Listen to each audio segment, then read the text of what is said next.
नमस्कार मित्रांनो, मी अभिजित देशमुख. खरं तर मी आपली सर्वांची क्षमा मागतो, कारण की टोरंटो कॅनडामध्ये आल्यानंतर मराठीमध्ये काही व्हिडिओज केले पण ते अपलोड करता आले नाही. पण जशी आपली म्हण आहे की कधीही नाही झाल्यापेक्षा उशीर झालेलं बरं. तर हाच एक छोटा प्रयत्न, कारण की हा व्हिडिओ रेकॉर्ड करण्याचा एकच माझा उद्देश आहे की भारतीय फुटबॉल संघ नेदरलँड्स फुटबॉल संघाला हरवू शकतो. हो, पण जर ती मॅच पेनल्टी शूटआउटमध्ये गेली तर. कसं आहे ना, की एक एक भूत आहे पेनल्टी शूटआउट, आणि नेदरलँड्सला खूप घाबरतो.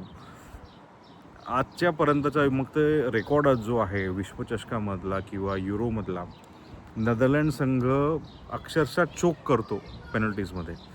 1992चा युरो असू द्या जेव्हा ते डेन्मार्क विरुद्ध हरले, 1996चा युरो जेव्हा ते फ्रान्स विरुद्ध हरले, 1998चा विश्व फिफा वर्ल्ड कप जेव्हा ते ब्राझील विरुद्ध सेमीफायनलमध्ये पेनल्टीजमध्ये हरले, 2022चा फिफा वर्ल्ड कप जेव्हा ते अर्जेंटिना विरुद्ध क्वार्टर फायनलमध्ये हरले.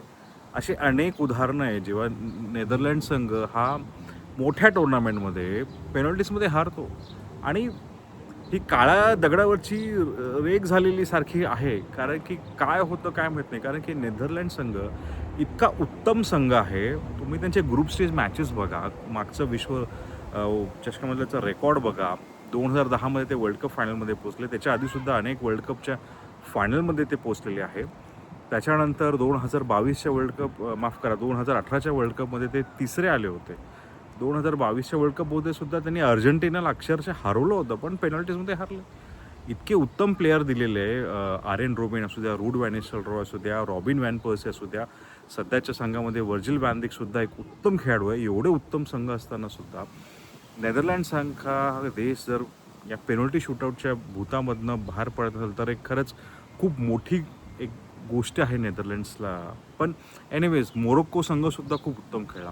मोरोक्कोचं काय झालं आहे ना, हा संघ आफ्रिका नेशन्स विनरसुद्धा आहे, आणि त्याची एक्सपर्टीज झाली की खेळा मी शेवटच्या क्षणामध्ये गोल करणार, असं त्यांनी मागच्या अनेक कित्येक मॅचेसमध्ये केलेलं आहे.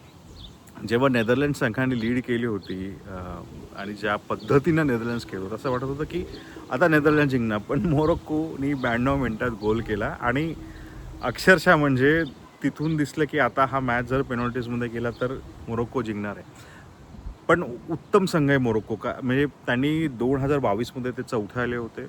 अनेक युरोपियन संघांना त्यांनी हरवलं होतं. या वर्ल्ड कपमध्ये त्यांच्या ग्रुप स्टेजमध्ये त्यांनी ब्राझील विरुद्ध पहिला मॅच, लक्षात ठेवा, जेव्हा पहिला मॅच तुमच्या मोठ्या संघाविरुद्ध असतो त्यांच्याविरुद्ध ड्रॉ असणं खूप मोठी गोष्ट. आणि त्या मॅचमध्ये मोरोक्को ऑलमोस्ट मॅच त्यांनी जिंकली होती. तो अपसेट झाला असता, पण त्यातनं एक क्रुशियल पॉईंट भेटला. त्यानंतर स्कॉटलंड आणि हैतीला आरामशीर हरवलं.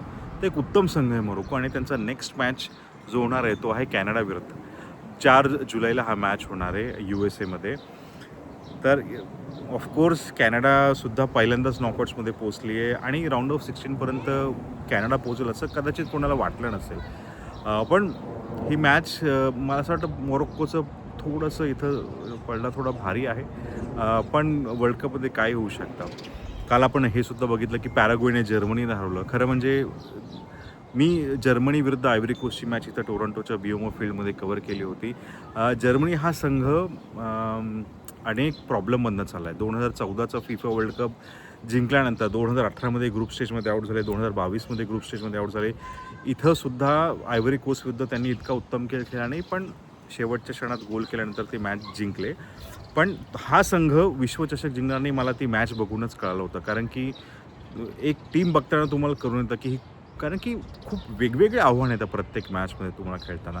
आणि जर्मनीचा हा संघ, एक काळ होता की जर्मनीकडे अफलातून खेळाडू होते. म्हणजे तो मिरास्लाव क्लोजे असू द्या, थॉमस मुलर असू द्या, मिकेल बॅलॅक असू द्या.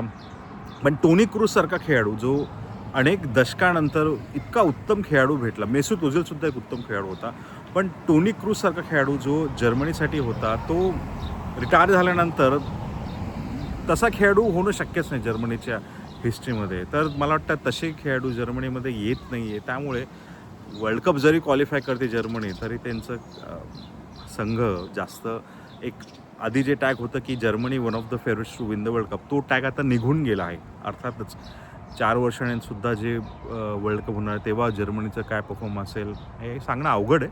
पण जो टॅग होता की वर्ल्ड कप विनिंग टीम, आता तो टॅग निघून गेला. पण एनिवेज वर्ल्ड कपची मजा होत असते आणि हे अपसेटच असे फिफा वर्ल्ड कपला जिवंत ठेवता एक मजा येत आहे वर्ल्ड कपमध्ये. अभिजित देशमुख, टोरंटो, कॅनडावरून.